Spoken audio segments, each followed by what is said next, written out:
Alhamdulillah, as-salatu was-salamu ala Rasulullah sallallahu alayhi wasallam. Welcome to another installment of the R2F show. We're doing a pop-up tonight. It's me and Amr, and we might have Mubarak jump on if he gets free, inshallah. Let's do a little housekeeping. If anybody has any questions, type them in the chat. You are also welcome to come in the chat as well. I'll put a link. Let me do that right now for people if they want to come into the lobby and actually say something live. You can. I'll put that into the chat right now. There we go. That's the link to join the show. I'm also trying to get the live link so I can put it on. Did it pop up yet on YouTube? No, yes. So while Jaffer's doing that, let me just say this show today, it's mostly about the Mawlid Nabi, and people have a tendency to try and justify things that they feel good about. And while it is good for you to try and find justification for your beliefs or what you're trying to do in the Quran and Sunnah, you have to be wary of people saying it's okay just because they pull some hadith or whatever, and then twist it up to make it seem like it's for this. It's very simple. You can go through the history books of Islam, and one of the beautiful things about our religion is that the religion of Islam has been preserved. Our traditions have been preserved, and it's not just like any run-of-the-mill thing. It has been reserved and preserved through tremendous effort by all the shuyukhs who came after the Sahaba, so on and so forth. It's not just hey, one person said this. No, it has to be verified. Multiple scholarly sources have to be verified together. All right, the chain of narration can't be weak. You can't be a drunkard. You can't be a kafir, a donkey, whatever. It has to be verified through the utmost extreme sources to be say, hey, this is a Sahih hadith. And all things have to be verified as time goes on. So just because it feels good and you want to, because the whole premise of the Milad Nabi is in modern times, people celebrate birthdays because, hey, this is a celebration of your life. And they're like, I believe that we should celebrate the birth of the best person who ever lived. And on the surface, it just sounds good, but this is how business starts. And this business has started thousands of years ago, and we're still here today dealing with this every single year. And folks do all kind of stuff in the name of under the guise of doing good deeds. It's always under the guise of doing good deeds. That's how it starts. So you have to be careful of that. So this is what the show today is about. It's just about the Milad Nabi and our good old friend William Reed from the ISG. Yeah. So just a little background. Let me share So we received a document that was, and I'll just share it right now, that was supposed to be a support for the celebrating the Mawlid from the Quran and the Sunnah. If you see here, it says the birthday of the Prophet, peace be upon him. And it says, so the birthday of Prophet, peace and blessings of Allah be on him and his family, revised from an article, Let Us Correct Our Islamic Faith, which was written in 2012 by the Islamic Study Guild, which we know the founder or member, at least, of the Islamic Study Guild is the individual named William Reed, who also wrote a document allegedly supporting the belief of the seven sultans, which we thoroughly debunked. But now he's writing about the Mawlid. And he wrote it a few days ago. He says the 12th Rabiul Awwal, so September 15th, which was, pretty much last week. And this being Rabiul Awwal, people have been celebrating the Mawlid. Different communities, different groups have been celebrating the Mawlid. And every year, it's the same thing every year. It's kind of like the moon sightings. It comes up, and then the people who celebrate it start going on a tear or a campaign of trying to support why it's permissible. And people that don't celebrate it, show why it's actually not permissible, something you shouldn't be doing. So he says this proof from the Noble Quran and Holy Hadith on the permissibility of the Mawlid Nabi and he starts the introduction. So that's the background. We did reach out. We did send an email to William Reed asking him if he wanted to come on the show to explain and or defend his document. He has not responded, and we didn't expect him to respond. So there's that. So we're just going to jump right into it. Okay, we're going to jump right into it, and we're going to kind of move quick. But please just jump in with anything you guys have any questions on, because we really want people to learn. Right, we want people to learn how to recognize this stuff and be able to individually debunk this stuff and recognize red flags without having to go into all this in-depth research and all that, because this stuff is really simple to debunk. Okay, so the first thing we're going to go into is, well, let me share the document again. Or are you doing the PowerPoint first? Oh, you got it? Which one you doing? Yeah. Any introduction I have here. I don't have a PowerPoint on here, but so introduction. Yahya. Okay, so it says every nation remembers the birth or death of their guide/leader and arranges public meetings and gatherings so that successive generations of their people become aware of their leader and benefit from his life, personal traits, and achievements. Such occasions help people in many ways, particularly in doing good deeds and remaining united. People also celebrate and remember important events of their history and show happiness and pride in their past achievements. The annual pilgrimage of Hajj is also remembers a celebration for all Muslims of the world who gather at Mecca and Mina, Arafah, and Medina and show their solidarity towards Islam. Okay, so just real quick, because we cover this all the time.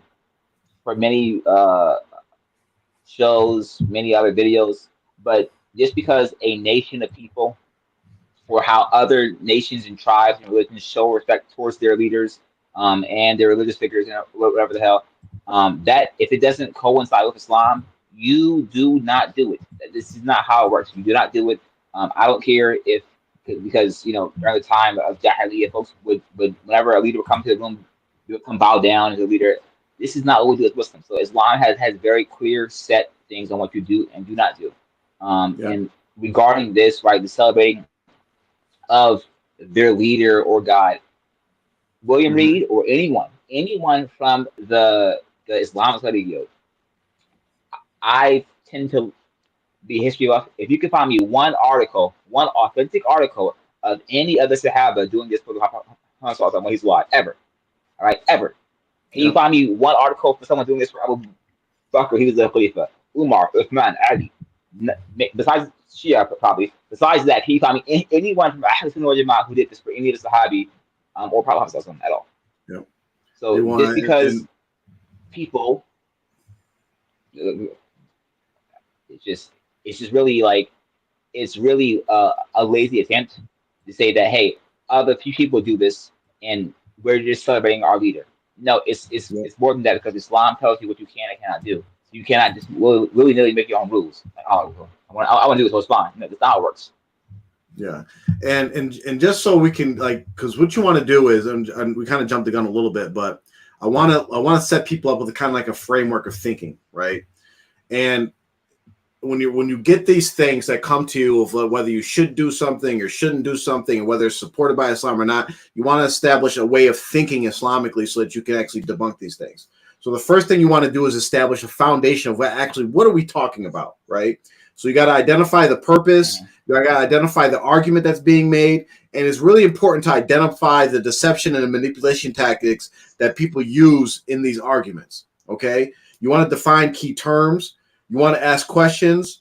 You want to simplify what's being said so that you can easily debunk, because they do a lot of misdirection. They'll do a lot of overloaded information. And it's kind of like dealing, if you ever watch any of those videos on YouTube where the street dawah people are talking to Christians, it's really like you have to simplify it and say, what are we talking about? Let's stick to the point, because they'll run all over the place to try to justify what they're trying to do. And you can see this in this document. And at the end, because if you want to go into it open-minded, because you might be wrong. In the end, you want to submit to what the Quran and the Sunnah says, right? What the Quran and the Sunnah says, not what the argumentation says, what the Quran and the Sunnah says. And I just wanted to point out some common deception tactics that are used and you'll see them in this document, is they'll conflate key terms. They'll try to invoke your emotions. They will misrepresent things. They will misinterpret things. They'll literally just start freestyling that's not based off of anything. And you'll see where they add words or take words out of Hadith and Quran. And there's a lot of gymnastics where they stretch things, they jump, backflip, all these different things to try to support what they want to do. And Amr went over the first section, but even before we get to there, let's go to the title, right? The title says the proof from the Noble Quran and the Holy Hadith on the permissibility of the Mawlid of Nabi, Holy Nabi Sallallahu Alaihi Wasallam. So you want to go into his eyes open. So what is this saying? This is proof, right, from the Quran and from the Hadith on the permissibility of what? The Mawlid. So then you got to say, okay, what is the Mawlid? What is he talking about? What's the Mawlid? Right? We can go and look up in Lane's lexicon where we actually find out the meaning of a word. The Mawlid, whether it's Mawlad, Milad, Mawlad, it refers to a birth, whether it's the time of birth or place of birth. It's referring to a birth, right? So if we go back to what he's saying this is proof from the Holy Quran and Hadith on the permissibility of the birth of Nabi Sallallahu Alaihi Wasallam. So it's like, okay, obviously that's not what he means, right? Because it's not permissible whether Rasulullah was born or not. We know he was born. We know he was existed. So what is he actually saying is he's talking about the Mawlid as people use it today to refer to the celebration of the birthday of Prophet Muhammad Sallallahu Alaihi Wasallam. Okay, that's what it's referring to. He's not actually talking about the birth, but you'll see how he'll manipulate that word to try to make you think that it's okay to celebrate the birthday of Rasulullah Sallallahu Alaihi Wasallam. Okay, if you go into what he's saying, he says he's going to provide proof from the Quran and the Sunnah on the permissibility of celebrating Rasulullah's birthday.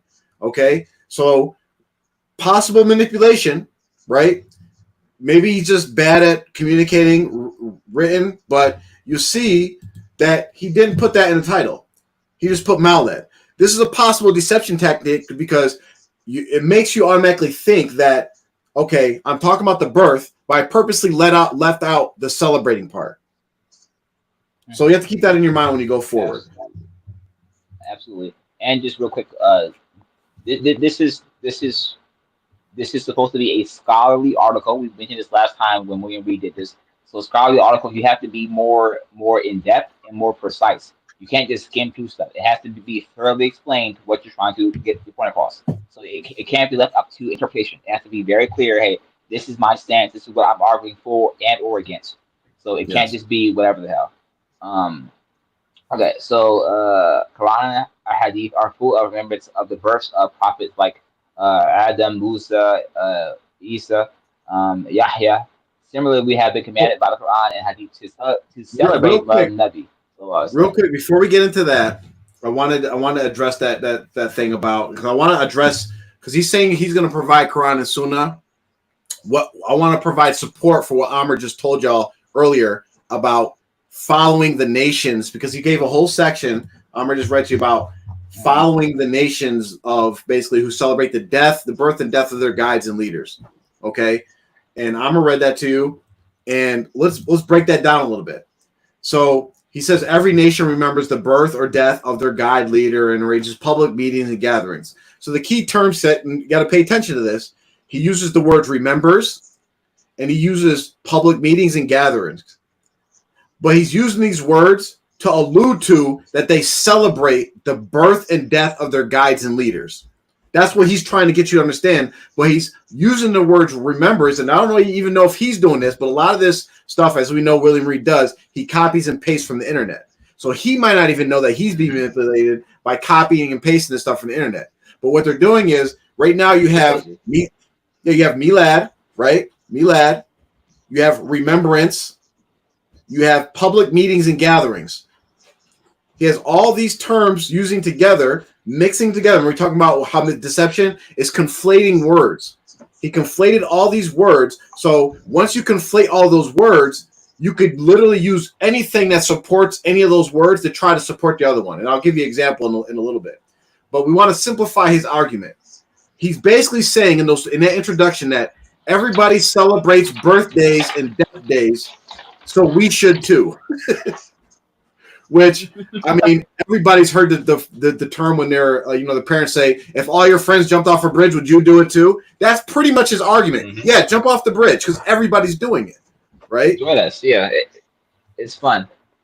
It's just super lazy on his part. Yep. So his argument is everyone else is doing it, so Muslims should do it too. The deception, again, he left out celebrating. And the question that we have to ask ourselves is, are we allowed to imitate the kuffar? So let's go to the Quran and Sunnah. Let's go to actual Quran and Sunnah says, right? First, what establishes a religious practice in Islam? We all should know this answer. It is the Quran and the Sunnah, right? Quran and Sunnah. Quran and Hadith. Authentic Hadith, okay? And we know this because Rasul said in the Hadith, it's in the Malik al-Muwatta, and it's Sahih, it's actually Sahih, so it's authentic. He says, I left you with two matters which will never lead you astray, as long as you hold to them, the book of Allah, which is the Quran, and the Sunnah of his Prophet.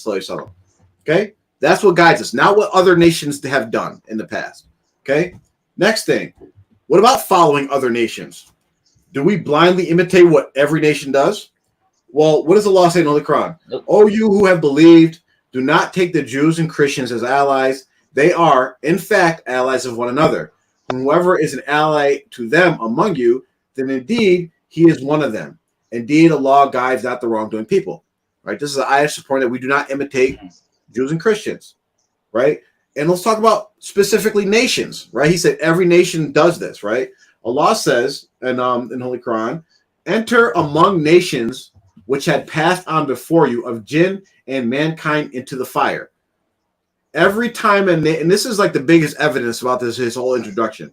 Every time a nation enters, it will curse its sister until when they have all overtaken one another. Therein, the last of them will say about the first of them, our Lord, these had misled us, so give them a double punishment of the fire. He will say, for each is double, but you do not know. So basically, nations will go into the fire for following the false practices of the nations before them.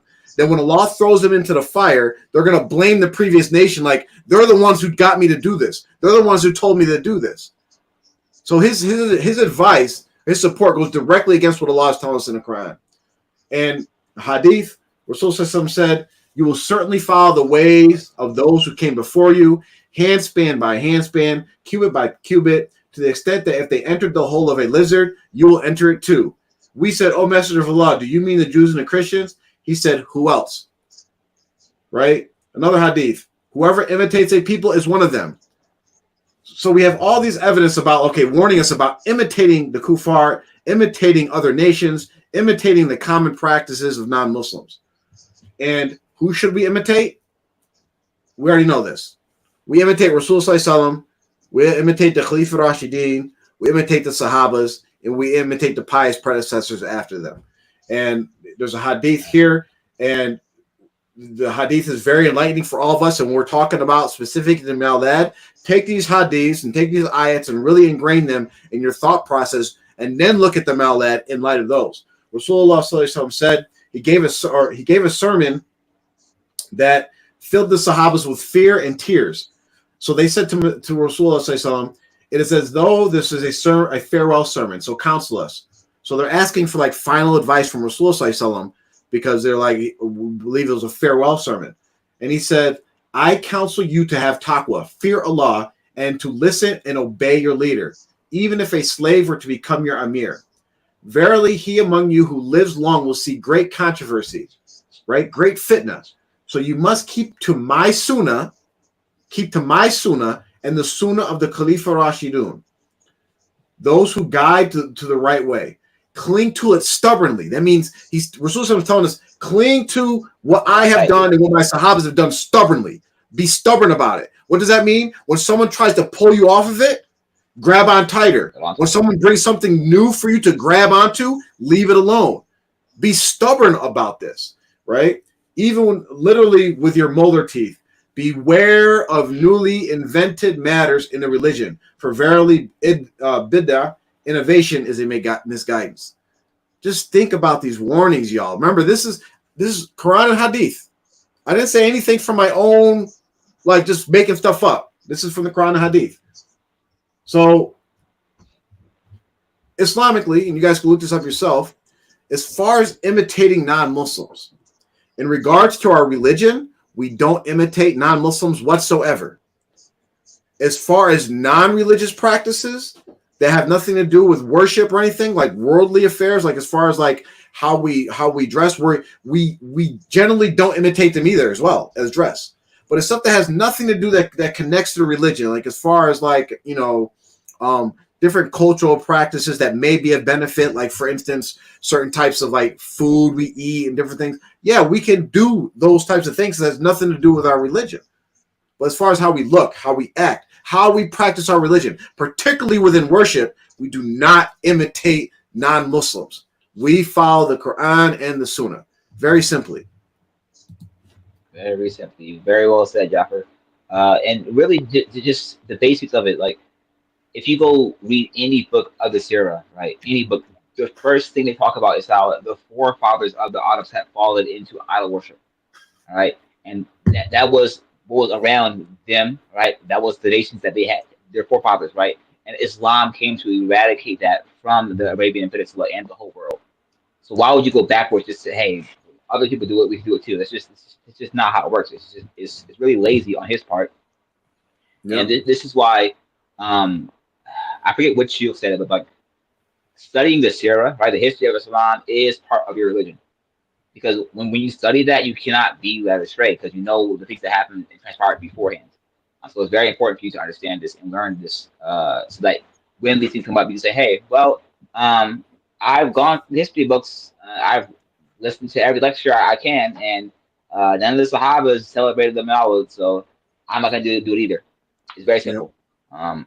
So let's see. Yep. He has real quick on that last part. Remember and real quick, I don't mind to bring this up because you tied into the next point is about the Sirah, because he mentions some alleged benefits of celebrating birthdays and death days and significant events and all these different things, right? He says it gives you awareness of the leader. You could benefit from the knowledge of their life. You do good deeds on these events, and you remain united. So awareness of the leader. Are Muslims aware of Rasulullah Sallallahu Alaihi Wasallam? In general, the answer is yes, because you have to be aware of him to actually be a Muslim, right? You have to be aware of him. Wait. Just real quick. I would say Prophet Muhammad is the most known person in the whole world, non-Muslim at all, period. Just like the whole world knows about him in some way, different form. So you can't say, hey, we have to celebrate him every year to know about him. That's not how it works. The whole world knows who you are. Right. It's not like let's say like a Martin Luther King, right? If we didn't have Martin Luther King Day, like nowadays generations, like who's that guy? I don't know. They still probably say that. Why did nobody get off of school that day? Like, you know, but it's not like that. As Muslims, it's part of our faith, right? You know who he is. Every time. And how do we become aware of him? Because it's just part of our religion. But if we want to benefit from his life, like the different things that he did, there's two ways to benefit from his life, right? To learn about his life. One is just to read the Quran, because the Quran actually, when you read the Quran and certain events or why the revelations came down, you learn about the life of Rasulullah. And the other one, as Amr mentioned, is the Sirah. Studying and learning and reading about and watching videos about the Sirah. You're going to learn about his life. And he mentions doing good deeds. Doing good deeds in Islam, except for select few, are not limited to any specific day, right? But there are some that are specified in the Quran and Sunnah, and this is where we get into innovation, is that when you start assigning specific times and days and places to certain acts of worship or good deeds that Rasulullah or Allah or Rasulullah did not assign that specificity to, that's innovation. Like, for example, it's generally permissible, except for the forbidden times during the day, if I want to make 2 rakats for nafil. I just want to make 2 rakats, optional prayer, just to praise, and worship Allah. I can do that, right? Now, when I go around and say, okay, every January 3rd at 3:30 p.m., you'll get extra blessings if you make 2 rakats. I have just created an innovation, because Rasul did not say that, nor did he do that, nor did he establish that. And then he talks about this is the biggest one right now. He says, remember, he's trying to justify the Mawlid. He says people do this and it creates unity and remain united. What is one of the biggest divisions of Ahl Sunnah wal Jama'at? The Mawlid. The Mawlid Nabi, which Yeah. separates, which like that's one of the like core causes with the splits of the Ahl Sunnah wal Jama'at and the Shia. Is they believe that, hey, the Ahl Sunnah wal Jama'at, we do not love Ahl Bayt the same way they do. So in order for them to show their extra love and extra exuberance and respect towards Prophet Muhammad, they have a whole celebration for his birthday, and they do the celebration for Harbala. Like this is one of the fits. So unity is not something that happens because of this. Clearly, brother here is uninformed, and trying to justify a bid'ah is just.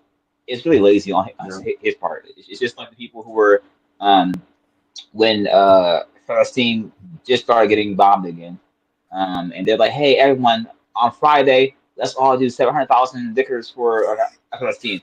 People are like, "Oh no, I'm just sharing. I mean, I don't support this. I'm just sharing because like it's a good cause and we should all be praying anyway." So I mean, it's not a bid'ah. It is a bid'ah. Because if a year from now people say, "Hey, remember last year we did this for Palestine on Friday, let's do it again this day," and then someone comes into Islam, is this I guess so. Every Friday, September 18th, we're gonna do this. So that's how it starts. So it's just it's really lazy on the part of this Islamic studies field. I don't know. And some of the things he mentioned real quick is he talks about so right here in this first sentence, he finally brings in the word celebrate. And that basically is he finalizes like bringing all these different terms that he's going to use to justify celebrating the birthday. Okay, which this is misleading and it's deception. He also said they can show happiness and pride and past achievements. The key term celebration. As Muslims, when we think about celebration, there's just one word you should think about. You should think about the Eid. These are our celebrations. The argument that he's presenting is saying that we are allowed to celebrate past achievements, births, deaths, or whatever to show happiness and pride. And we have to ask ourselves, does that apply to all Islamic achievements? Right? And what is the Islamic stance on celebrations? So let's answer those questions. Celebrating Islamic achievements. If the argument is true that we can celebrate births, deaths, achievements, then is it valid? If it's valid, we would have evidence from the Quran and Sunnah of all these different celebrations that the Sahabas were having, right? You'd have the birth of Rasul Sallallahu Alaihi Wasallam, right? And in fact, if we were to celebrate the birth of Rasul Sallallahu Alaihi Wasallam, we'd actually know what day it was, right? If this was something that was important to do, Allah would not leave us without the knowledge to actually celebrate on the proper day, or at least within a range of days. There's no hadith or no Quran where like Allah Rasul was like, my birthday was between the Rabiul Awal, the 6th or the 12th or the 15th. Rabiul Thani, right? All these different days that the scholars have determined of like it could have been his birthday. The only thing we do know is that Rasul was born on a Monday, which we'll talk about later. But you said it's okay to celebrate the death of important guides and leaders. We actually know Rasul did die on Rabiul Thani, the 12th. Why don't you celebrate his death too? If this is your argument, Jaffer, just real quick, there is a story from this era where when Prophet Muhammad did pass away, right? These pagan women had like death rituals for his death. So, like, do you really want to be aligned with those people at all? That's what you're going to do? Because that's the first report we have of someone celebrating the death of Islamic leader. Is that so? Be very careful what you're trying to associate with. It gets out of control really quick, and we're just still going through the introduction, and we're going to speed up as we go through. But you'll see the mentality, the thought process that we do to kind of debunk these things. Do we celebrate the birth of other prophets? Because why don't we celebrate the birth of Musa, right? Ibrahim, Adam, don't we celebrate the birth of Isa? Why aren't we celebrating Christmas with the Christians? Right? It gets out of control when you start asking these questions. Right? What about the birth of the Sahaba? What about the birth of Abu Bakr, Umar, Uthman, Ali? What about celebrating their births? What about significant battles? What about the Battle of Badr? Right? What about the conquest of Mecca? What about Laylatul Mi'raj? Right? We can go on and on. Like, and literally when you start going down this line, you see the reality and the common sense of why Allah really specified what our celebrations are. Because we'd be celebrating every single day of the year, and it would create more fitna because we would disagree on what we should celebrate and what we shouldn't celebrate, right? Based off our own personal feelings. Like, say I really identify and like Khalid bin Walid, and I'm like, you know what, we should be celebrating his birthday. And I was like, well, no, he's not like he's not part of the 10 promised Jannah, so we shouldn't, we should do them first. And I'm like, no, it's gonna just create more and more fitna, right? It's faithful law, Yeah. But we can make an argument literally for almost every Sahaba, right? Yeah. So we don't want unlimited celebrations. What are the Islamic celebrations? Rasul Sallallahu tells us very clearly what our two celebrations are, and it's funny because this also debunks his argument about doing what other nations do, right?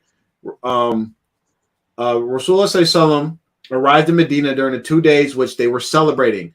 Right, they're celebrating, and because of some pact, for some reason that the pagans were celebrating some event from the past. They used to celebrate these 2 days, and Rasulullah said, "What are these 2 days?"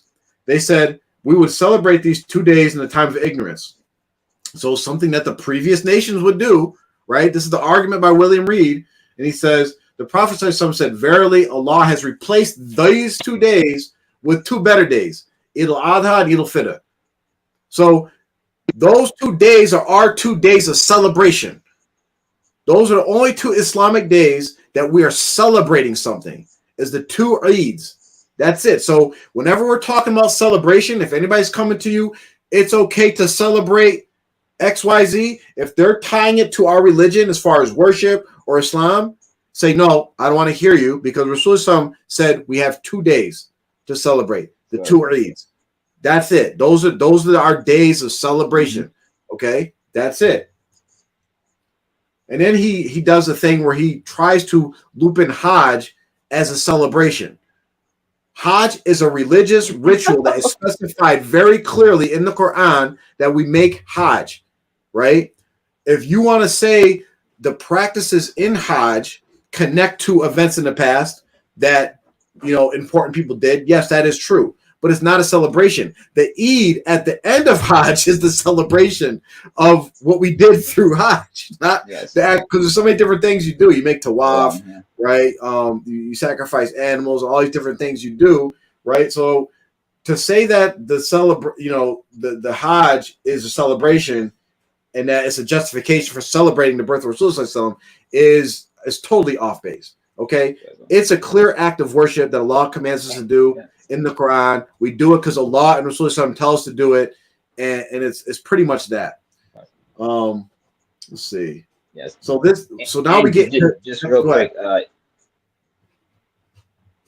Just real quick. Typically, a celebration, right, is something that everyone's able to participate in, right? So every Muslim around the world can celebrate, right? But we can't all be privileged enough or have the money or resources to go to Hajj.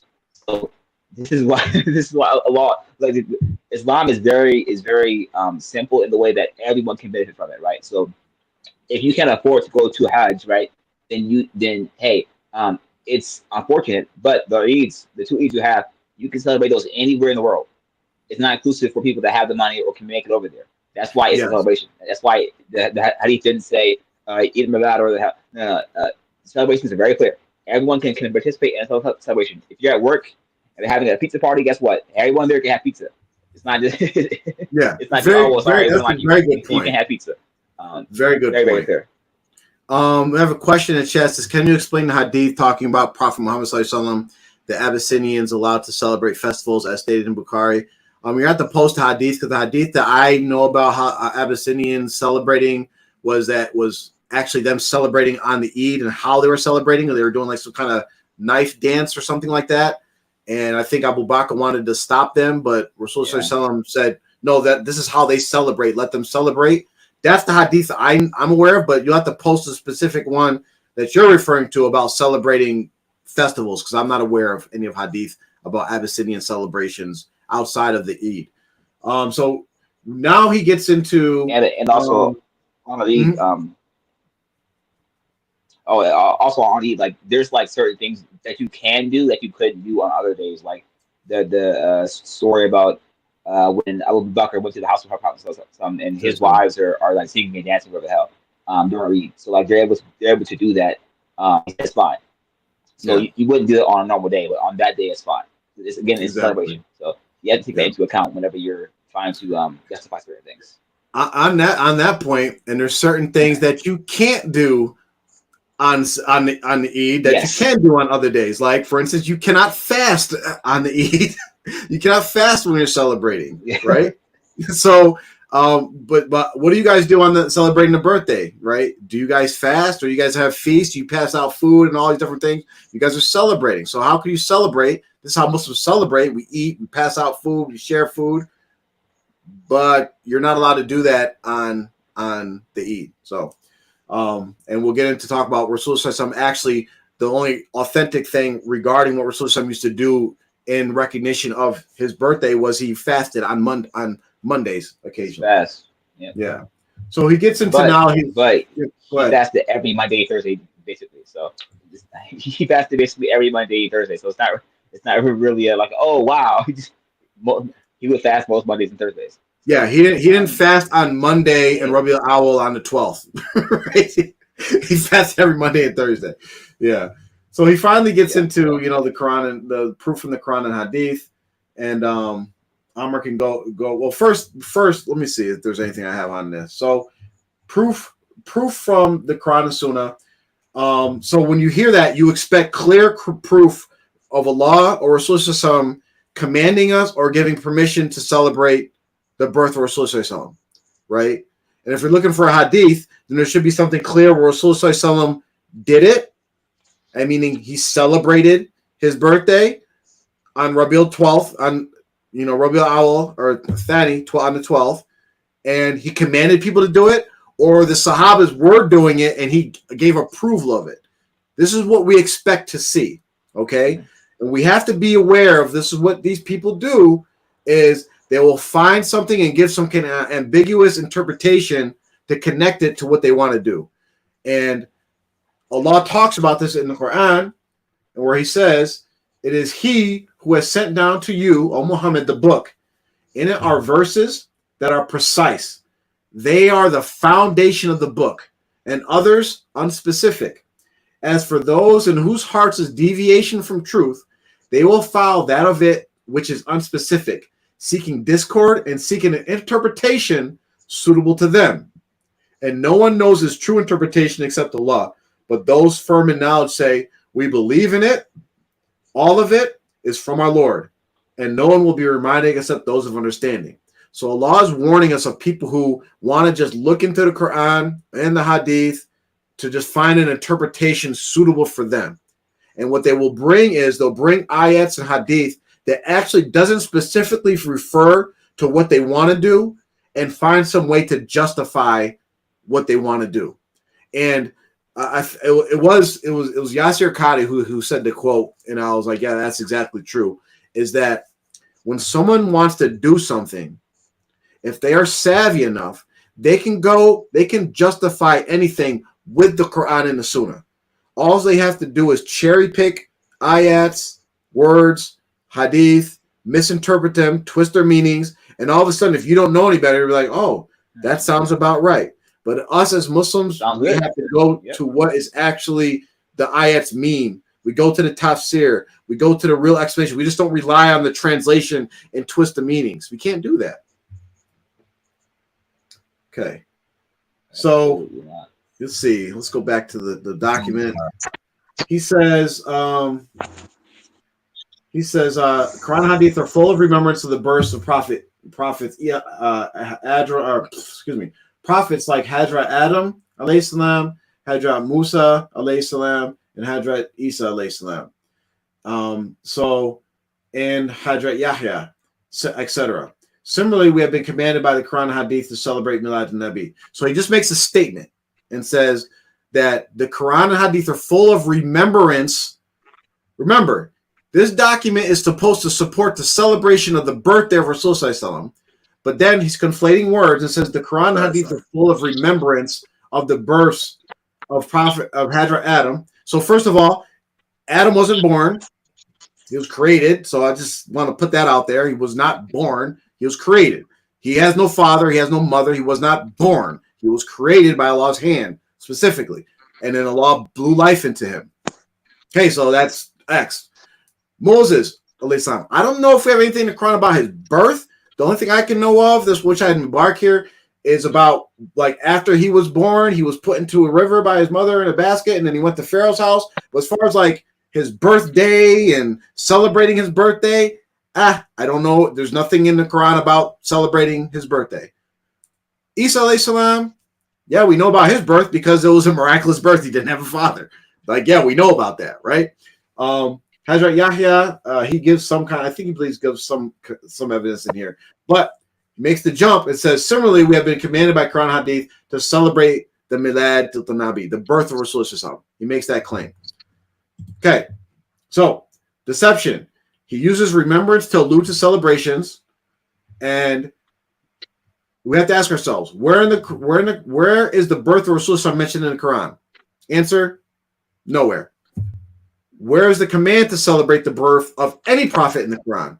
Answer, nowhere. Nowhere does it say to celebrate any of these births, right? He goes into this ayat, and he says, remember and express the gratitude and gracefulness of Allah that He sent prophets among you. And this is really deep how he distorts the meaning of the Quran. Okay. In the tafsir he gives for that ayah, it says, in the above Quranic ayah, Allah has commanded people to celebrate the births of prophets who were sent for the guidance of their nations. Therefore, the celebration of the birth of Nabi Muhammad as a show of gratitude and happiness towards Allah is mandatory by the whole world, as he was sent as a mercy of the worlds and the cosmos. So let's look at that. Let's break that down a little bit. So his translation, he says, remember and express with gratitude and gracefulness of Allah that He sent prophets among you. Just real quick, I want to point out, I think this is a typo. I think he meant gratefulness, right? But I believe that's what he meant, but it's a typo. But that's what you get when you copy and paste, or that's what you get when you try to change the meaning of the actual translation of the ayat. The correct translation of the ayat says, and mention when Moses said to his people.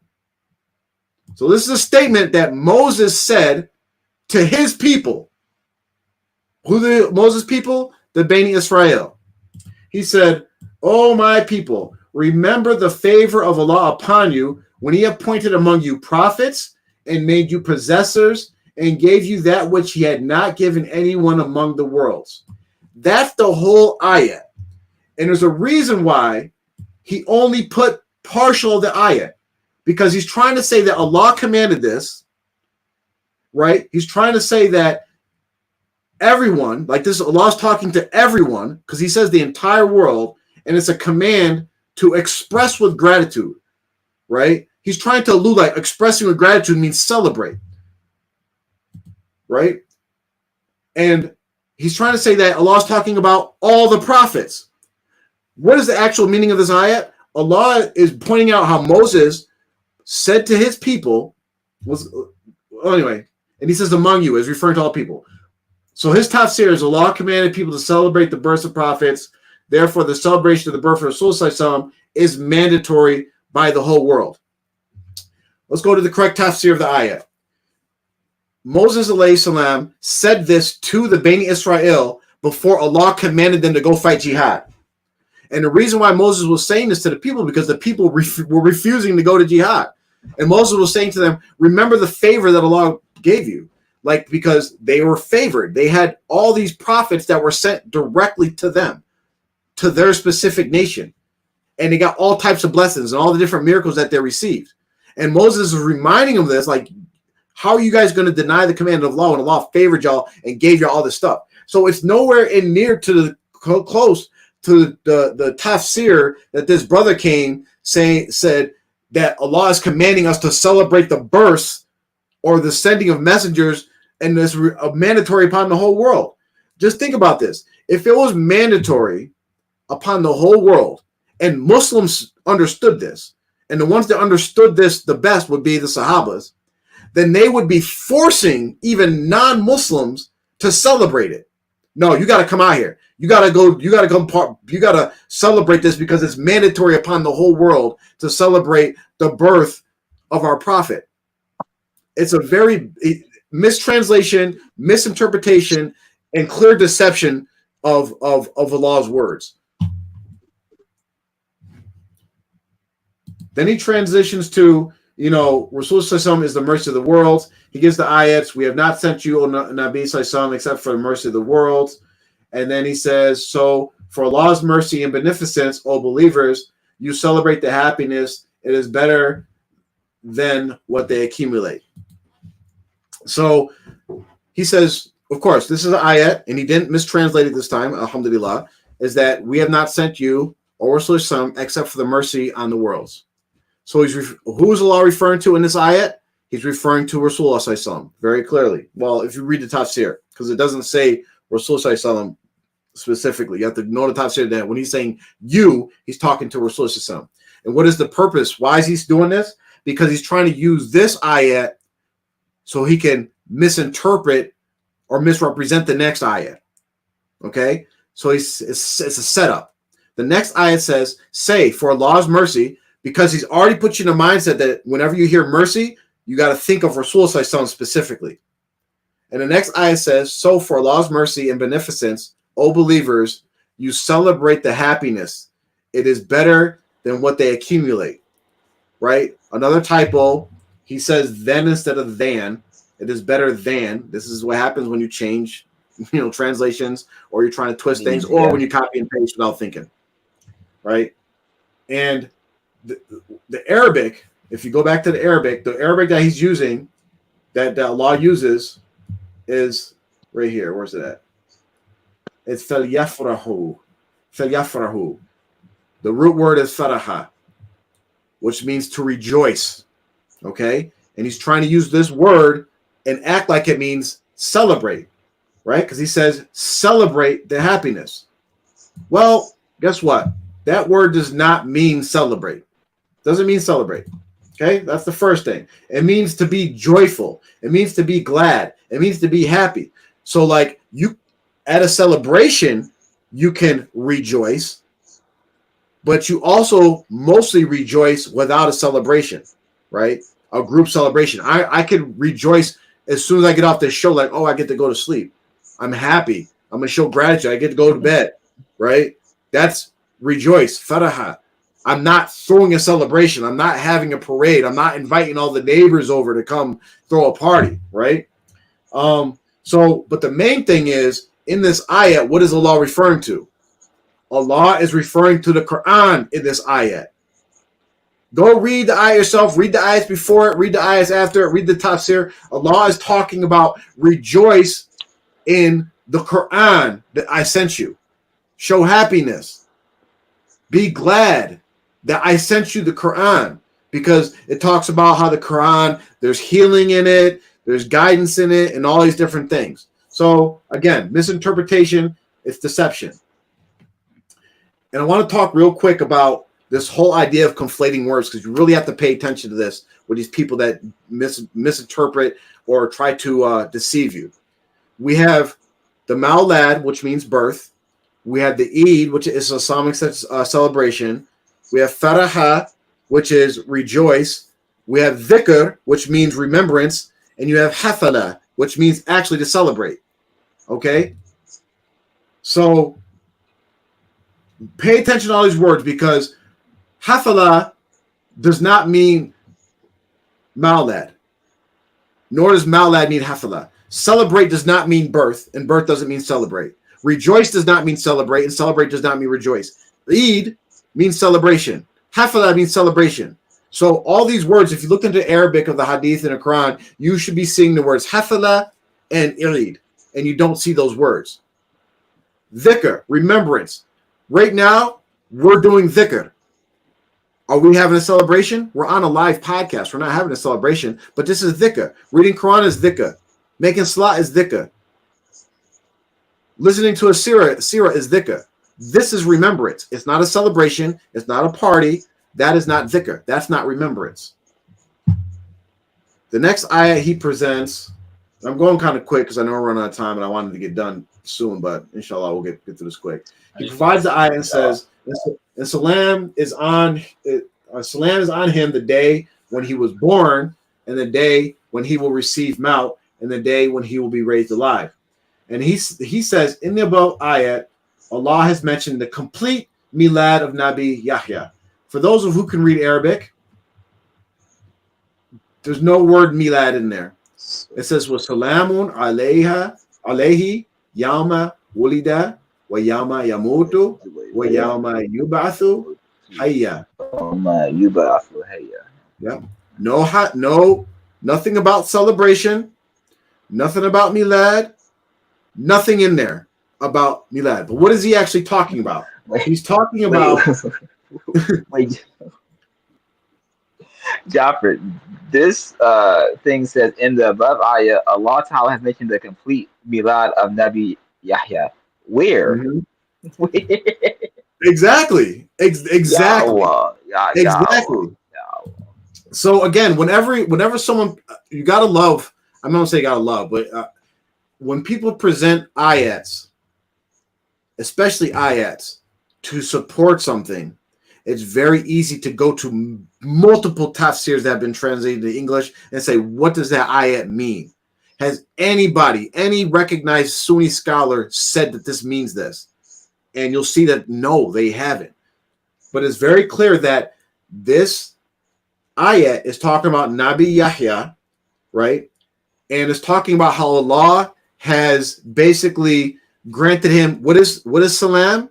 Peace, security. Peace. Yes. He provided Yahya with peace and security on the day he was born, right? The day he will die, and the day that he'll be resurrected. And what is that peace and security, right? Especially like he's going to be protected from shaitan in all those, all three situations. He's going to be safe and secure in all three situations. So like, for instance, the day he was born, he was protected from shaitan. He's a prophet. The day he died, he was spared probably some of the different anxiety and troubles that regular humans are, we're going to go through when we die. When he's resurrected, he's not going to be as fearful as the rest of the humankind running around panicking, what happens when we're resurrected. So it has nothing to do about celebrating his birthday. Nothing whatsoever. Okay? Let's see. So then he gets into hadiths. He says, and I want to kind of go through this really quick because I want to get to where he just uses fabricated hadiths. He says that when Nabi Muhammad SAW heard from the Jews, and this is a common one that's used for people that try to celebrate the Mawlid. He said he heard from the Jews the day of Ashura is the day of deliverance, and Nabi Musa alayhi salam. He said, in comparison with the Jews, we Muslims deserve Musa more. Then the Holy Nabi SAW kept the fast on a day and asked others to follow. So, and it's sad, and I said that this is probably one of the worst defenses of the Mawlid that I've ever seen, because he doesn't even know how to use this hadith for the argument that it's supposed to be used for, right? This hadith is actually supposed to be used to support the idea of having celebrations outside of the Eid, right? Because that's what they use it for. But he uses it to say, the tafsir, he says the above hadith confirms that we must also celebrate the salvation of the entire world, Rasul, because he was sent down as Rahmatul Alameen. The above hadith shows that keeping the fast was the way Nabi Muhammad used to celebrate the birthdays of prophets. So let's go back to his hadith. Where in his hadith does it mention the birth of anybody? Nowhere, right? The day that Nabi Musa delivered deliverance. Yeah, that's where he freed the Jews, the Bani Israel, from Pharaoh. Wasn't when he was born. Right? And where in this hadith? Yes, it's a historical event. Yeah, where in this hadith does it mention the birth of Rasul sallallahu? Nowhere. Nope. Where in this hadith does it mention fasting for the birth of anybody? Nowhere. I mean, this is clear. It's clear deception, right? What this hadith actually does provide us for is a basis of that as Muslims, we fast on a day of Ashura. But that's what we do. Yes, we do. fast. Yes. Which has been we don't celebrate, yes. Right? We don't have a parade. We don't put up lights. We don't serve big dinners and all these different things. Like we don't celebrate. We fast on Ashura because Rasulullah said to do it. That's it. Okay? Very simple. Then he says, Nabi Sallallahu celebrates his own milad by fasting every Monday, the day of his birth. The hadith, Wali Doon wrote, this narration references Sahih Muslim when the Nabi Sallallahu has asked about his fast on Mondays. He said, I was born on Monday and the Quran was revealed to me this day. So yes, we know, again, this is a very important thing for people to pay attention to. If you're in that space where like you've been celebrating the Mawlid for so long and you actually generally feel uncomfortable about walking away from it, and you want to show recognition and like remembrance and gratitude and gratefulness to Allah for, having us be Muslim and following the guidance of Rasulullah, and you want to associate that with like, okay, Rasulullah was born, do what Rasulullah used to do, which is fast on Mondays, right? You want to do that? Mm-hmm. Totally permissible because we have authentic hadiths where Rasulullah said, I fast on Mondays because it's my birthday. He also, on that day, is the day that the Quran was revealed to him. Also on that day is the day that where deeds are brought up to the heavens. So he likes to be fasting on the days that those deeds are brought up to heaven. So, yeah, go ahead and fast. Do what Rasulullah did. Rasulullah did. You don't see any hadiths where they're saying, oh, Rasulullah, why are you celebrating on this day? And he says, oh, it's the day I was born. You're not going to see that. You're not going to see that for hundreds and hundreds of years until after he dies. Okay? Let's see. Let's see. So let's see. Oh, real quick, just again to mention this. That he did not. We don't fast on celebration days, right? We don't fast on the two Eids. Yeah, so that's why you can't do that. Yes. Right? We don't fast on the days of Tashriq because eating and drinking and remembering Allah. So if you're associating with, whenever you're thinking of celebration, you shouldn't be thinking of fasting at the same time because those don't go together. We don't celebrate and fast, just like we don't celebrate the Eids and fast on the same days. Okay? Let's see. This is another one that people bring up a lot to try to support.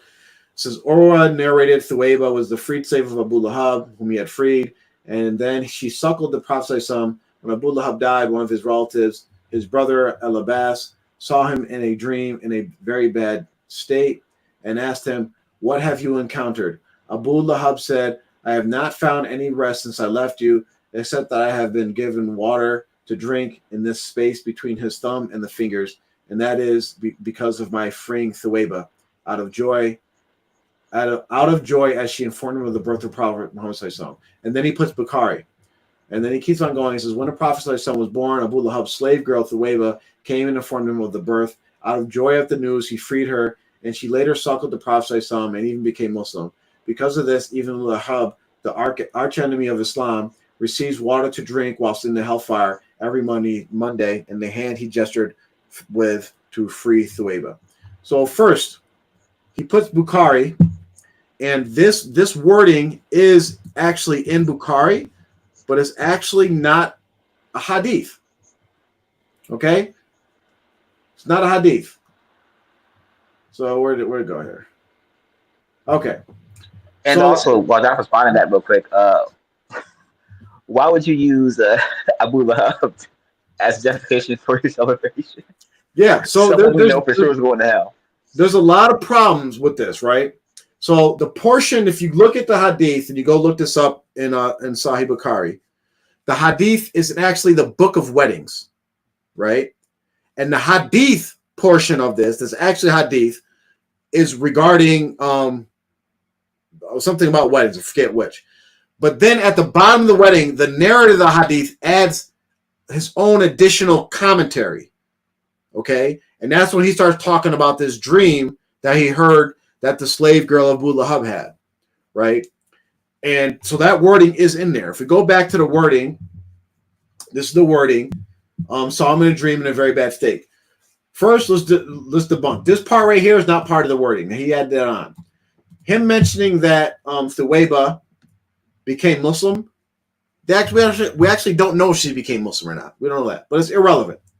But basically, he's trying to say that it's confirmed that Abu Lahab, the enemy of Islam, receives water to drink in hellfire because he freed a slave girl because he was happy that Rasul Sallallahu was born. Right? First, it's a dream by someone that we don't know is Muslim. And we can go down a whole lecture of dreams, which we will eventually when we start dealing with the dream cult. But is this dream confirmed and verified by Rasul Sallallahu? No. What about the own dream interpreters of the time, like Abu Bakr? No. Just relaying that this slave girl allegedly had this dream about Abu Lahab. Right? That's it. So that's all you can get from this. Okay, this dream happened, but it doesn't actually mean anything related to our religion because it wasn't confirmed by Rasul Sallallahu or any of the Sahabas that said, okay, if you do this, if you celebrate or do something good on the birthday of Rasul Sallallahu, you're going to get all these benefits, right? Then you got to ask yourself questions again. Did Abu Lahab celebrate Rasul Sallallah's birthday? Was that considered a celebration, him freeing a slave? If he did that. No, that was a practice amongst the Arabs. That this is what they did, right? Just part of the practice. Wasn't a celebration. Was the dream confirmed by Rasul Sallallahu? We already discussed that. No, it wasn't. And then you got to ask another question. Because if you read some of the Quran, this might bring up some questions like, wait a minute. Are you saying he gets water to drink in hell? Right? Let's see. So he says, so the question is, will kafirs get rewarded for their good deeds? When Allah says in the Holy Quran, and we shall turn to whatever deeds they, the disbelievers, the polytheists, the sinners did, and we shall make such deeds as scattered floating particles of dust. So this dream is claiming that he's going to get credit for his good deeds and get relief in hell because of his alleged good deed. And he added his own commentary to the thing. So this doesn't actually support the celebration of Mawlid whatsoever. Then he goes into it is very rare that a leader will ask his followers to celebrate his birthday. So basically, this is stop. Yeah, go ahead. It is definitely not rare for leaders to say that at all. Most leaders want that. They celebrate the days of their coronation. They celebrate the days of their birthday. Mostly, Islamically, no. But actually, no, Islamically, yes now, because we've had so many leaders since the Khalifa Rashidun where they've celebrated the days of their birth, of the coronation. So most leaders around the world will say, hey, celebrate me, because they have arrogance. Yeah. They're like, oh, I'm better. These people are my underlings. These are my subjects. Mm-hmm. So that's wrong. Yeah. It's so just making these claims, because what he's trying to do with that sentence is trying to justify why Rasul Sallallahu didn't command us to celebrate his birthday. But whether Rasul Sallallahu was modest about it, didn't want it to do it, if it was something that was going to benefit us in our religion, Allah would have commanded him and made him tell us to do it. Right? Just like, for instance, Rasul Sallallahu tells us all the blessings we get for sending peace and salams and praising him. Right? Rasul Sallallahu is modest. But Allah said this is going to benefit them in their religion, so tell them this. Right? It's very clear. He said, did our grandfather or father ever ask us to celebrate his birthday? If we're going to go down the line of going by what our fathers and grandfathers did, we can just pull up ayats from the Quran about what our fathers and grandfathers did and what you should do. Right? Yeah. It is the children or the grandchildren who show a lot of enthusiasm and plan for the birthdays of their father, mother, or grandparents. However, the parents or grandparents feel happy when their children or grandchildren show love and care for them. Okay. Celebration of one's birthday is just a show of care, love, Where is shirk in it? Okay, let's get down to it. If you are a Muslim in nowadays society with the internet and YouTube and all these online sources, and you don't know about the origins of what birthdays came from, and you don't know about the shirk involved in celebrating birthdays, then you, my friend, are willfully ignorant. Ignorant. You can go to an educated Christian and be like, hey, tell me about the origins of birthdays. They're like, yeah, it was a pagan practice that we adopted. Everybody knows this. Yeah. Come on now. Everybody, it's a pagan practice. Celebrating birthdays is a pagan practice. What's the origins of the Mawlid? The Shiites copying Christmas.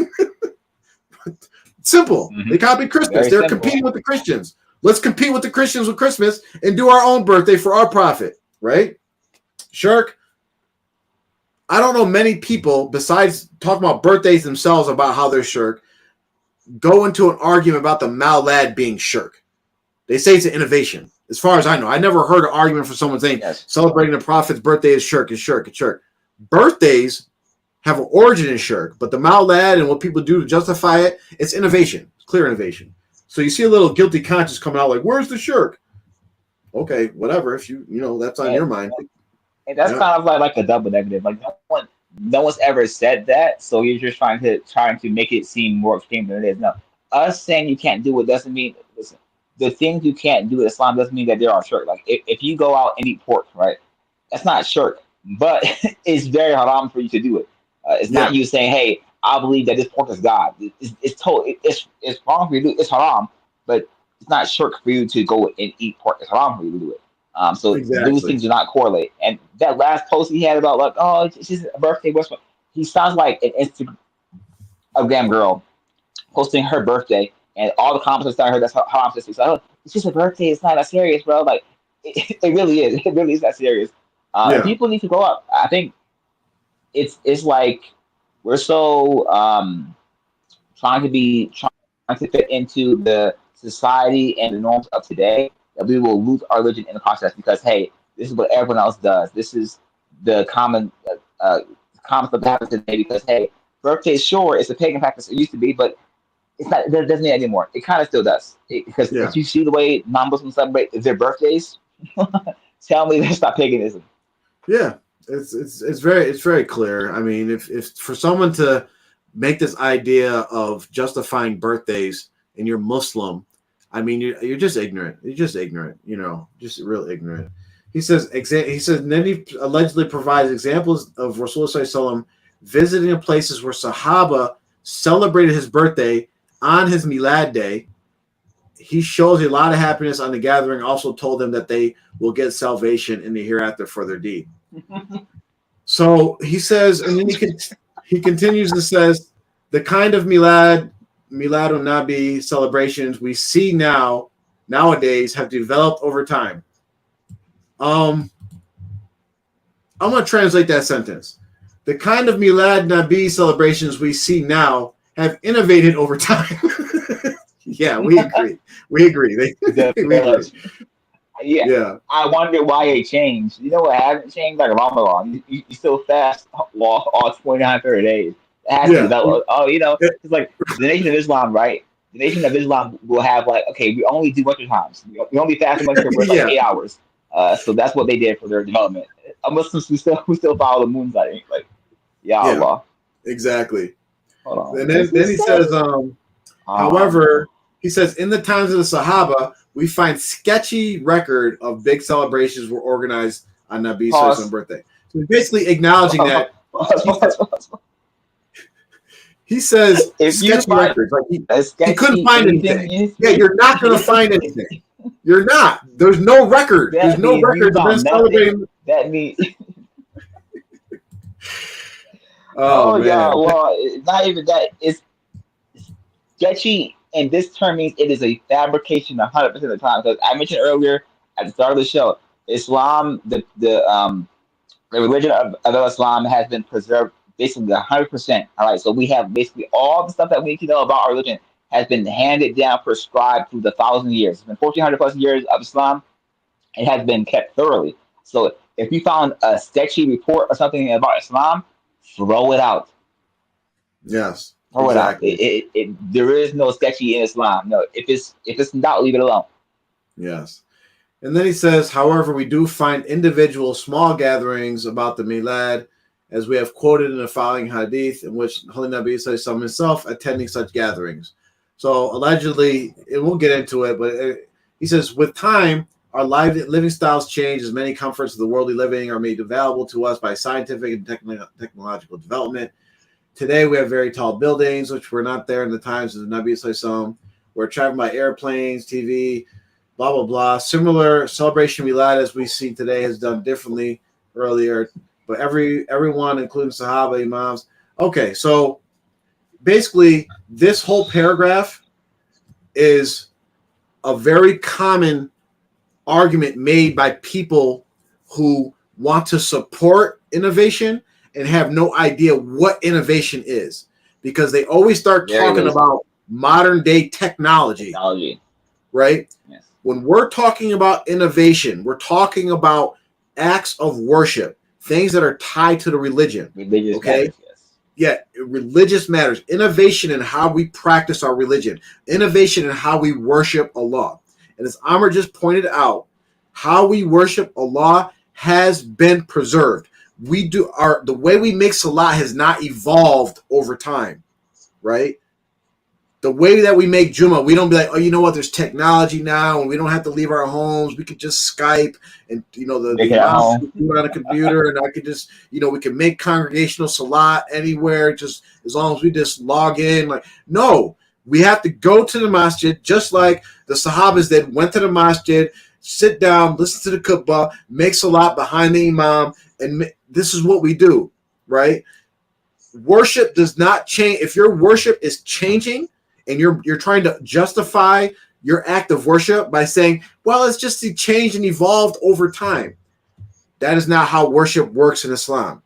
We deny that. We say that is innovation. I am not going to change. I'm going to worship to the best of my ability how Rasulullah Sallallahu Alaihi Wasallam worshipped, because he did not leave anything from us. The best way to worship, he provided us all the best ways to worship. Okay? Absolutely. And just real quick to take it back off what Jafar just said. It's okay. So Jafar mentioned, and it's just everywhere. Anytime someone says it's a bid'ah, okay, well, you're on your phone, that's a bid'ah.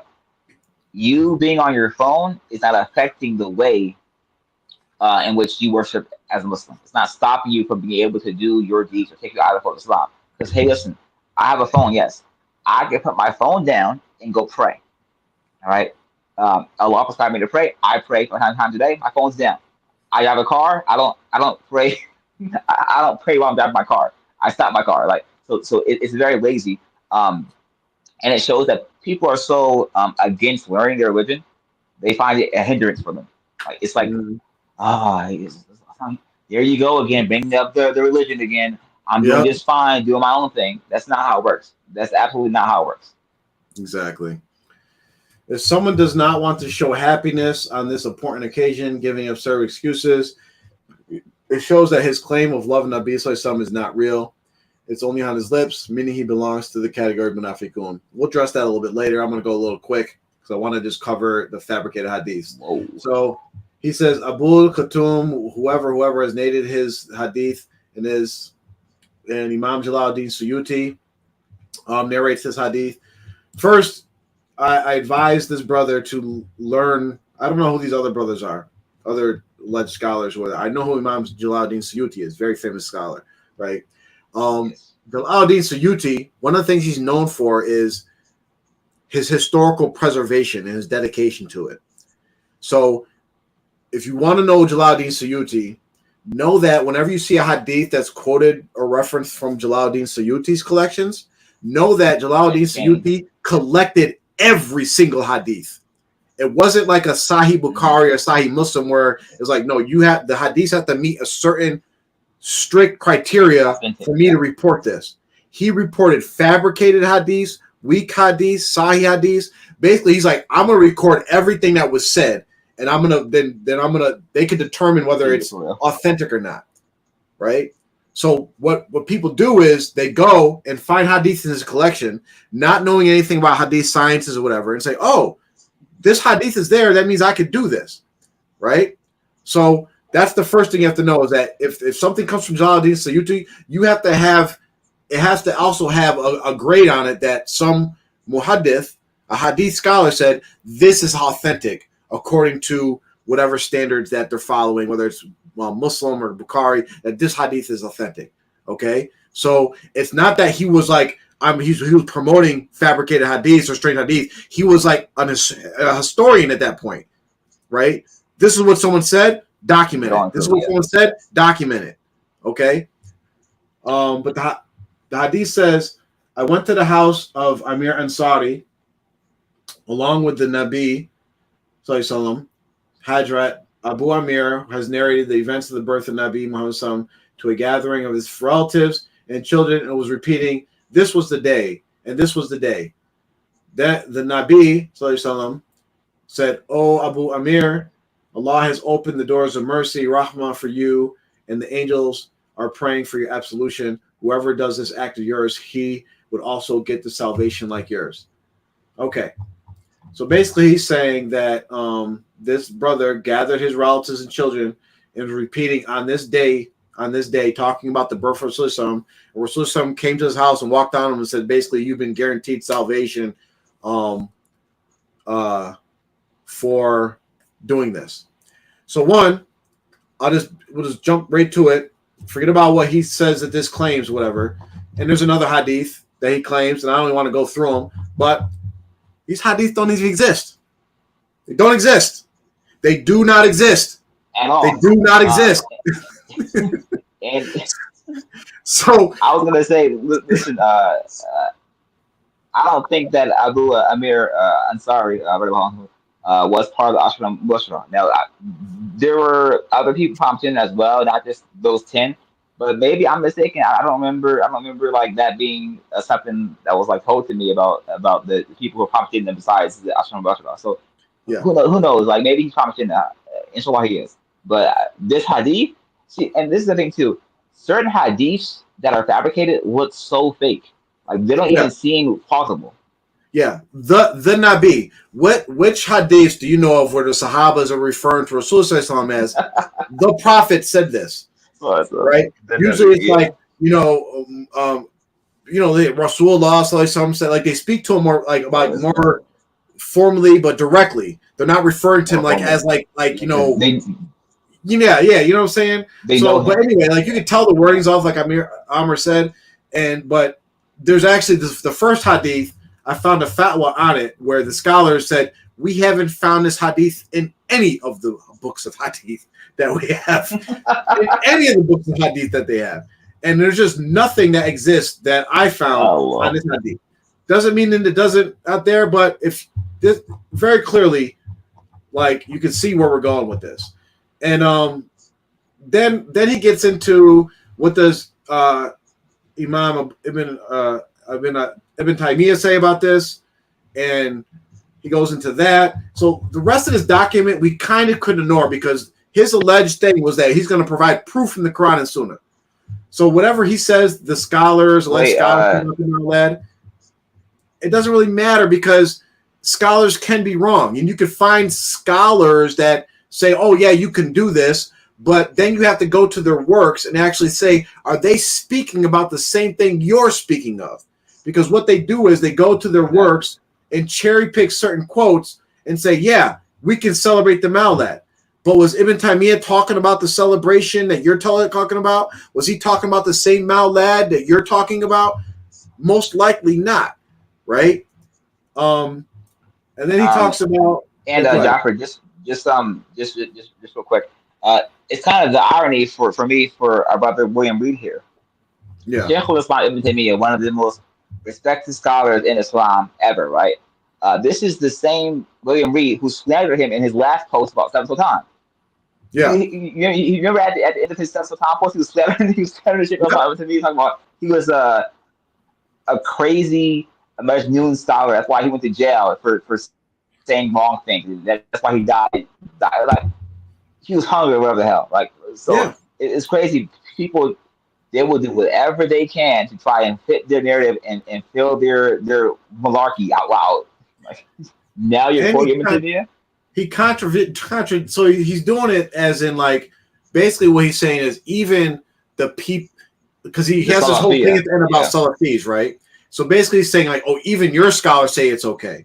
So, but in this thing, he doesn't realize he contradicts himself, because he goes into these, this other scholars that say how good the Milad is. It's kind of irrelevant. Doesn't really matter. I'm pretty sure he doesn't even know who these guys are because he's copying and pasting from the internet. He just pulled them up. Yep. Yeah. So he said the Holy Nabi Sallallahu had confirmed that those who arranged nativity gatherings on his birthday, intercession for them becomes legitimized, right? Then he says there's no limitation on showing happiness during the celebration of the birth of Nabi Sallallahu. We'll talk about that real quick. Muslims are all over the world, have different customs celebrating Eids and important national Islamic occasions. Muslims can wear new clothes, light in their homes and mosques, distribute sweets, greet each other on their traditional styles, take out Milad processions, arrange gatherings of people, feed people, blah, blah, blah, blah, blah, blah, blah, blah, blah. All these different things that people do for the Milad. He's saying, Nika do. He says there's no holds barred. Anything can be done to show your love to Nabi Sallallahu within the ambience of Sharia. Right? He says Salafis and their like-minded groups confuse innocent Muslims about the birthdays of Nabi Muhammad Sallallahu. When you question them about the legitimacy of their self-concocted beliefs, they try to confuse you by their lengthy explanations. They cannot deny the birthday celebrations of Nabi Sallallahu, as is proved by the Quran and Hadith, which we established he just absolutely failed miserably to support anything he was trying to say with the Quran and Hadith. He says, therefore, they try to confuse Muslims by their unfounded explanations. And we'll get in real quick about who's actually unfounded and who actually confuses people. And he says, whenever a person talks, what that sounds like, Doctor? What's that? It sounds like when you're talking to a child, right, and you're trying to explain to them why they can't do something, right? You can say, "Hey, listen, this right here is poisonous. If you eat it, it's gonna kill you. And if you die, you're not gonna be here anymore." I'm like, well, whatever, and they just shove it in the mouth. That's what it sounds like to me. Just like, la, I don't want to hear it anymore. Like, it's so no. It's so childish on their part. Yeah, lengthy explanations. Like, and it's not even lengthy. It's so because and it's actually backwards, because what happens is people that support the Mawlid don't go ask people that don't support it, prove your position, right? They don't say support your beliefs. Ever. It's usually the other way around, where we say provide a support to do this, and they can't do it, right? So he says, whenever a person talks of praise of Nabi Sallallahu or any happiness related with them, his family or Sahaba, a sea change of disrespect appears on the faces of Salafis and like-minded groups. Okay, right? They are displeased to hear anything in praise of Nabi Sallallahu. They spend their lifetime in research to degrade the status of Nabi'in, particularly the status of Nabi Muhammad Sallallahu, in order to equate him with sinful human beings. They try to prove a hadith narrated in praise of Nabi Sallallahu as daif and make all-out effort to downgrade his importance in religious issues. But when the mention of founders of their sects comes, they start showering all possible respect for them. This shows their hidden rebellion and hatred towards Nabi Sallallahu. They run away even from the thought of Nabi Sallallahu. Okay, well, let's go back to what the Imam of the Salafis he quoted and said. Yes. What does the Salafi Imam Abu Lahab say about the Mawlid? Well, did he run away from it? Did he show disrespect? Did he show anger? Did he downgrade Rasulullah? Allegedly, he said to celebrate and honor the birth of Nabi Sallallahu and to take it as an honored season is good, and in it there is great reward because of their good intentions in honoring Nabi Sallallahu. Unquote.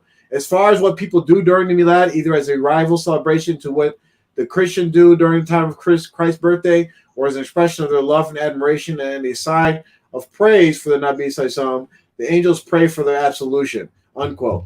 So he contradicts himself in his own document. And pretty much, I'm just going to run through the PowerPoint real quick so we can go through the main points. So we talked about the celebrations being an innovation. Let's see. Where's the one thing? So the one thing I really wanted to touch on, and this is a warning for him and everybody else, is he claims that people that don't celebrate the Mawlid are munafiqs. He basically saying that I'm a munafiq. He's saying that Amar's a munafiq, and any Muslim who does not celebrate the Mawlid or celebrate the birth of Rasulullah is a munafiq. And I'll just warn him about the hadiths that are in Bukhari and Muslim. These are actually hadiths, right? Like they actually exist, and they're actually Sahih hadiths. He says, whoever calls a man a kafir, a disbeliever, or said, "Oh, enemy of Allah," when he is not one, the accusation will rebound to him. A man does not call another a fasik or a kafir, except that he will be the apostate if the other is actually not. So warning to you, and you should take back these words. You should get rid of this document, right, where you're calling people who do not celebrate the Mawlid munafiqs, because you're in trouble or in danger of that coming back onto you and you actually becoming a munafiq. So may Allah protect you and us from that. We talked about Suyuti hadiths. And at the end, he makes some basic claims, emotional arguments, doesn't use any Quran or hadith. And so we'll end it here, and we'll go into if anybody has any questions. Sorry, we went a little bit over. But some of you may be asking, like, okay, well, how do we show our love to Rasul? Because he made this emotional, like, basically manipulation at the end that this is how you show love. If you don't do it, you're not showing love. You don't love Rasul. But the question is, as a Muslim, erase everything you know and what you've been practicing, right? And you say, I want to show love to Rasulullah. I want to show how much I love him. Okay? And Allah tells us in the Quran, and basically we're showing love to Rasulullah because we love Allah and Allah loves Rasulullah, right? It all boils back to we're showing love to Allah. So Allah says, if you should love Allah, then follow Rasulullah. Allah will love you and forgive you your sins, and Allah is forgiving and merciful. Rasulullah says, whoever actively observes my sunnah, then he has loved me. And whoever loves me shall be with me in paradise. Okay? So when you want to show your love to Rasulullah, you have to follow what he commanded you to do what he did, stay away from what he stayed away from, and be the best Muslim you could be. And that's how you should actually show love to Rasulullah. You do not create ways of showing love to him because that satisfies your nature of feeling content and showing love. And how I usually explain it to people is, for instance, say Amr wanted to show his love for me, and he asked me, so Jafar, how should I show love to you? And I say, okay, this is how you show love to me. You can buy me food, you can cook for me, okay, or you can buy me a video game, right? Those are the only three ways to show love for me. But Amr says, you know what? I'm gonna throw you a party. Now, in that act, right? In that act, is Amr actually showing love for me, or is he actually fulfilling his own selfish need to throw a party? Because that's what he wants to do. Rasul told myself, yeah, follow my sunnah. You want to love me? Follow my sunnah. So you ask yourself, is the Mawlid celebrating the birth of Rasulullah, doing all these things that he said as far as buying new clothes, having processions, doing all these different things people do on the Mawlid celebrations, hanging up Christmas lights and all? Is this what Rasulullah did?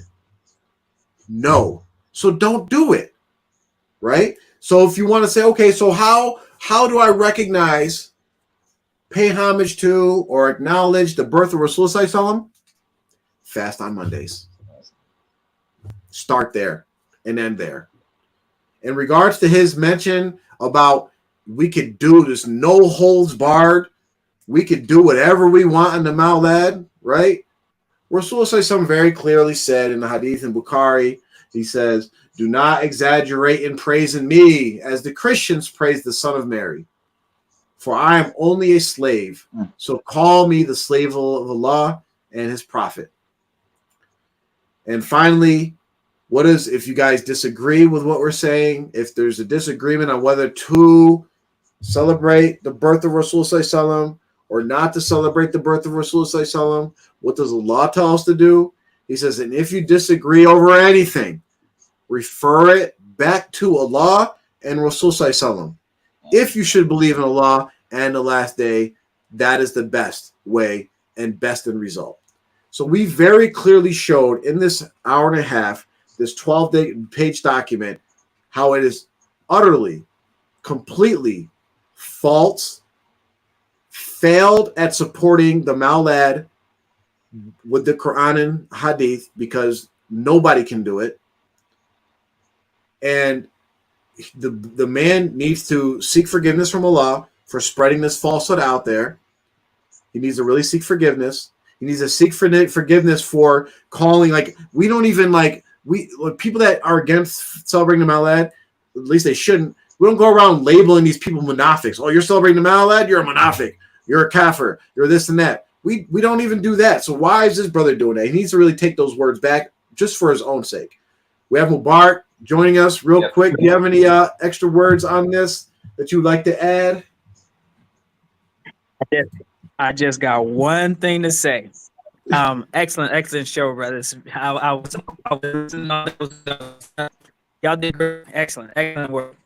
But the one thing that's wonderful, bro, we Islamic Studies Guild or whoever they are, the one mistake that he made was, well, he made many, but the biggest blunder was in the end, where he basically says that, you know, the people who don't celebrate the Milad, it's called, they say that I shouldn't say that. We're not fixed. You think? I'll let you guys. You think? You're breaking up a little bit, Mubarak. You guys think of? Yeah. Sorry. Yeah. It's going in and out. Hold up. Let me see if I can. Let me see a little bit. 1 second.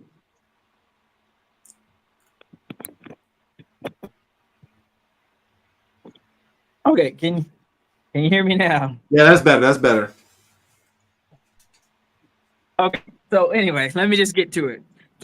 He said anyone who doesn't celebrate the Milad is probably a munafiq or whatever. Mm-hmm. So, can you guys think of any famous people who have not ever celebrated the Milad?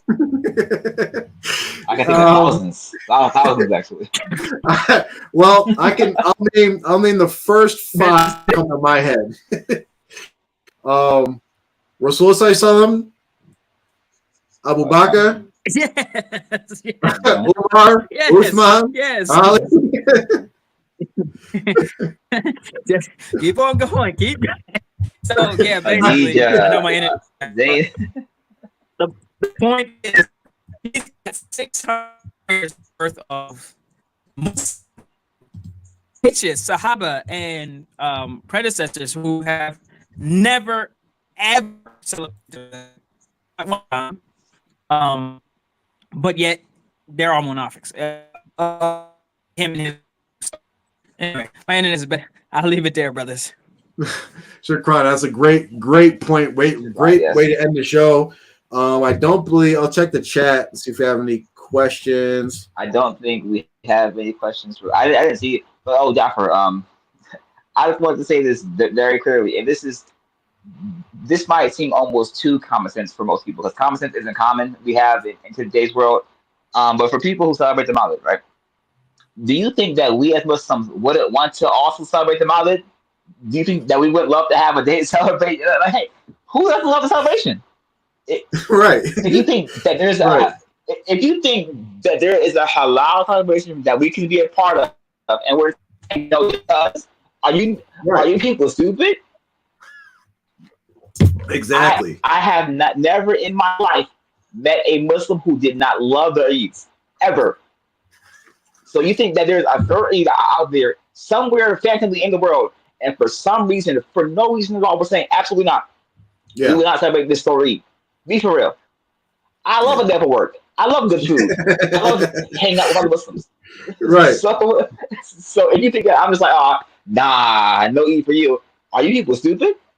If the Milad al-Nabi was an actual Islamic celebration, an actual Islamic Eid, I promise you, I would not be here saying it's not.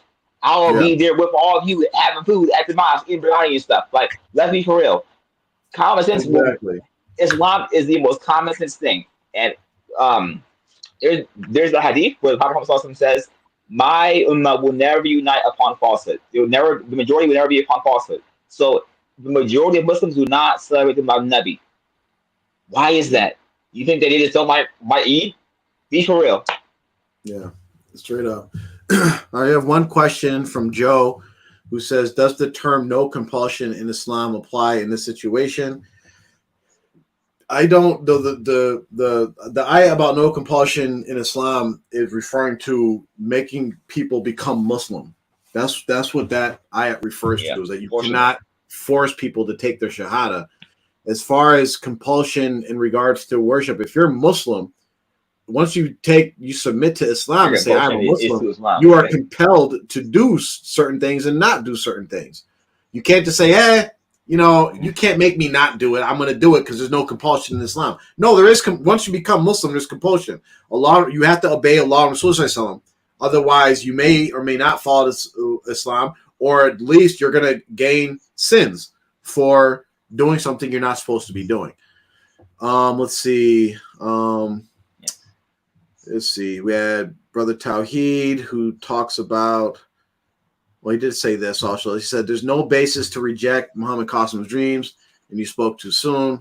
We'll be covering that in more detail, but we already covered this in multiple shows in the past about the falsehood. Relax, buddy. Relax. Yeah. All right. Muhammad Qasim's dreams, which clearly go against the Quran and the Sunnah, and his cult members also go against the Quran and Sunnah, but they just need to be educated like most people.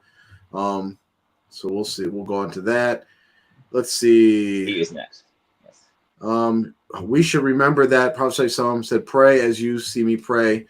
We simply do as he did. That's a very good point, El Hajj, is that this is what we do. We follow what Rasulullah said to do. We follow his instructions. We are good. The best Muslim is the best follower, the best imitator of Rasulullah and the Sahabas and those who he told us to imitate. And we don't come up with just new ways of like, you know what, this is how I'm going to do my thing. We don't do that. Let's see. He said the person, i.e. Abdul Khattab Umru bin Wahya Khatibi, was a Shiite. Oh, he was not. So one of the scholars mentioned on the book was a Shiite. So this brother knew that. What a surprise. What a surprise. This is what happens for William Reed if he ever watches this. He's got to stop just going to the internet and copying and pasting stuff, right? He's got, like, we can't, when we research something, we have to, like, for instance, I went on my own journey. I used to celebrate the Mawlid. I used to celebrate it because I didn't know any better. I thought it was just part of Islam because I was ignorant, right? Ignorant. Then I started, you start researching, you start learning things, and you start learning, like, wait, all Muslims don't celebrate the Mawlid? Well, why not? And I went through this transition of, celebrating it to, like, thinking it was like it's okay to celebrate it, but I'm not going to do it personally. I'm going to do something small in my house. So like, just realize, like, there's actually no support for it whatsoever, and I'm going to stay far away from it because it's an innovation. But when you go to look up things as a Muslim and to find out whether something is right or wrong, you have to go in with an open mind, right? You can't go in there just like, I'm just going to prove this is right, because you can find, if you go online, you could find justification for anything you want to do. You can go online right now, and I can find justification where people are using Quran and Hadith to support drinking alcohol. I could go do it. But we should know that this is not correct, right? So stop copying and pasting. Relearn your religion. Relearn it. We all had to do it. Let's see. There are only 2 Eids. Correct. All other Eids are batil. That was from brother, let's see, Mensa Musa, basically the dude called Rasulullah. Yep, and that's from Mubarak. So basically, William Reed called Rasulullah, the Sahaba, the first 3 generations, all munafiqs. He even called Imam Abu Hanifa, Imam Malik, Imam Ahmed, Imam Shafi, he called them munafiqs as well because they didn't celebrate the Mawlid. So it's very sad. It's very unfortunate. We're going to wrap it up right here. We don't have any other questions. We'll be on later in October, inshallah, with another show. And for Brother Tawheed, tune in. We're going to be starting to address, inshallah, Muhammad Qasim and the faucet of his dreams. So that's it. All right. Assalamu alaikum. Want to close this out, Amr? You're welcome to join. All right. Luhut Khan, once again, in Pakistan. Don't forget that part. Very important. We're going to go to Pakistan soon to deal with Muhammad Qasim because he's been kind of laying low, just skirting under. All right. Working out some stuff. So we're going to get to him soon, whenever we can, inshallah. The Beloved Nabi is not for you or for me. Leave it all alone. Escape from all bid'ahs as soon as you can. I don't care how much you enjoy it. Cut it off. It's not good for you in the end. It's like bad carbs. It's just bad for you. Subhanallah, walhamdulillah, wa la ilaha illallah, wallahu akbar, wa la hawla wa la quwwata illa billahi al-azim. Assalamu alaikum wa rahmatullahi wa barakatuh.